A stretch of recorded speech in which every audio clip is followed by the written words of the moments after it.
Hi everyone, आइए start करते हैं अपना स्टडी नोट नंबर 12 जिसका नाम है case study on performance analysis.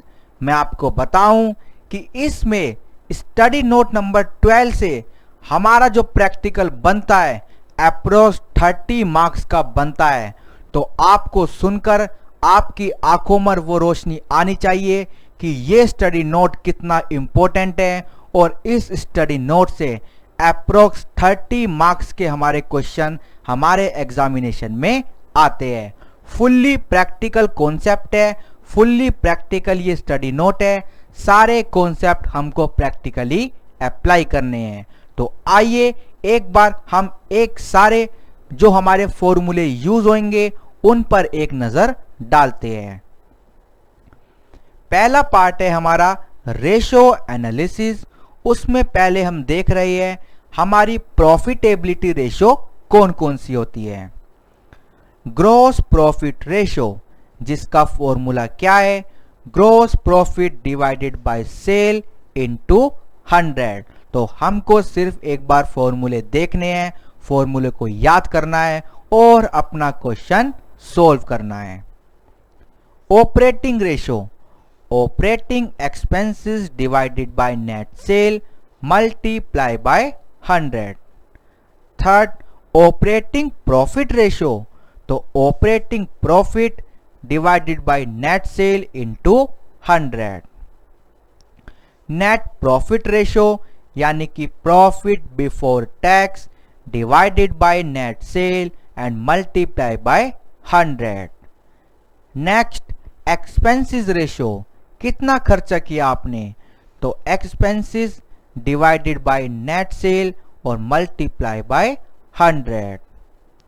6, return on investment that is ROI और ROC। ROC मतलब रिटर्न ऑन कैपिटल एम्प्लॉयड। तो इसके लिए आपको क्या करना है, earning before interest and after tax. Earning interest से पहले की पर टैक्स के बाद की, याद रहे earning before interest and after tax divided by average capital employed. और ये एवरेज कैपिटल एम्प्लॉयड पर एक स्टार लग रहा है। क्यों लग रहा है, क्योंकि हम अभी देखेंगे कि एवरेज कैपिटल एम्प्लॉयड को कैसे निकालते हैं। 7th point, return on equity या फिर रिटर्न ऑन नेटवर्थ।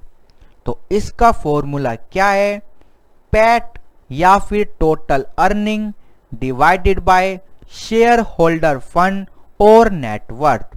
तो आप इसको कैसे यूज करोगे, अगर आपको रिटर्न ऑन इक्विटी पूछा है तो आप EAE यूज करोगे और डिवाइड कर दोगे शेयर होल्डर फंड से। और आपसे अगर रिटर्न ऑन नेटवर्थ पूछा है तो आप पैट को यूज करोगे और डिवाइड कर दोगे नेटवर्थ से। इसमें कुछ भी समझाने वाला नहीं है, इसलिए मैं आपको सिर्फ फॉर्मूले बता रहा हूं और उसके बाद हम अपने प्रैक्टिकल क्वेश्चंस को करेंगे।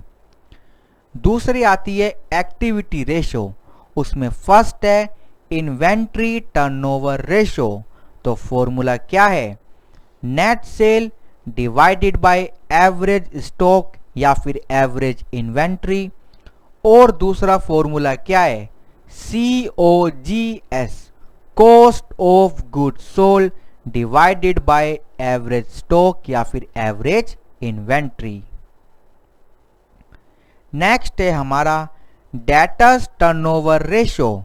तो फॉर्मूला क्या है, average receivable divided by credit sale, क्योंकि क्रेडिट सेल से ही तो डेटर बनते हैं, multiply by number of days in the year.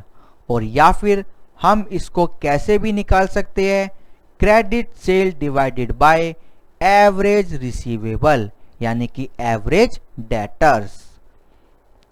Third हमारा आता है क्रेडिटर्स टर्नओवर रेशो। तो एवरेज पेबल यानी कि average creditor divided by credit purchase multiply by number of days in the year. और इसका दूसरा फॉर्मूला ये भी बन सकता है कि credit purchase divided by average payable. Next हमारा आता है फिक्स्ड एसेट टर्नओवर रेशो। तो फॉर्मूला क्या बना? Net sales divided by fixed asset. Next है हमारा वर्किंग कैपिटल टर्नओवर रेशो। तो net sales divided by working capital. Sixth ratio है कैपिटल टर्नओवर रेशो। तो net sale divided by average capital employed, जिसको हम निकालना सीखेंगे। सेवंथ फॉर्मूला आता है टोटल एसेट टर्नओवर रेशो। तो आपको नेट सेल लेनी है और उसको डिवाइड कर देना है टोटल एसेट से। तीसरा पार्ट आता है सोल्वेंसी रेशो, और उसमें भी हम पहले पढ़ने जा रहे हैं लॉन्ग टर्म सोल्वेंसी रेशो। तो पहली आई हमारी डेट इक्विटी रेशो। तो total outside liability divided by net worth. तो ये बना हमारा फॉर्मूला किसका? डेट और इक्विटी रेशो का।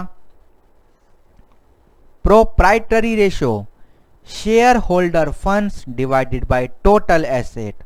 और टोटल एसेट इसमें कभी ऐसे भी निकालने पड़ते हैं fix asset plus current asset minus current liability, यानी कि fix asset plus working capital. Third हमारी रेशो आती है फिक्स एसेट रेशो। उसमें क्या है? Net fix asset divided by long term funds. Capital gearing ratio debt divided by debt plus equity. तो हम सिर्फ एक बार रेशो के फॉर्मूले पे नजर डाल रहे हैं, इनको तो आपको याद करना ही होगा। इनमें कुछ भी समझने का नहीं है, बस हमसे क्वेश्चन पूछेगा कि सोल्वेंसी रेशो निकालिए, प्रॉफिटेबिलिटी रेशो निकालिए, प्रोप्राइटरी रेशो निकालिए। आप सिंपल सा फॉर्मूला पुट करना और आंसर आ जाएगा। सोल्वेंसी रेशो में अब हम देख रहे हैं short term solvency ratio. First current ratio, इसमें आपको क्या करना है? Current asset divided by current liabilities. Liquidity ratio liquid asset divided by current liability या फिर liquid liability. Interest coverage ratio EBIT divided by interest expenses. और हमारे liquid asset कैसे निकलेंगे? Current asset minus inventory minus prepaid expenses. और हमारी liquid liabilities कैसे निकलेगी? Current liability minus bank overdraft और माइनस हमारे कैश क्रेडिट।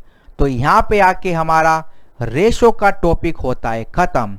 इसके बाद हम स्टार्ट करेंगे अपना वेस्ट मल्टीप्लायर। ओके, तो आप रेशो के फॉर्मूले को याद कीजिएगा। तो अब हम देखेंगे वेस्ट मल्टीप्लायर का कॉन्सेप्ट क्या है। Okay, thank you so much.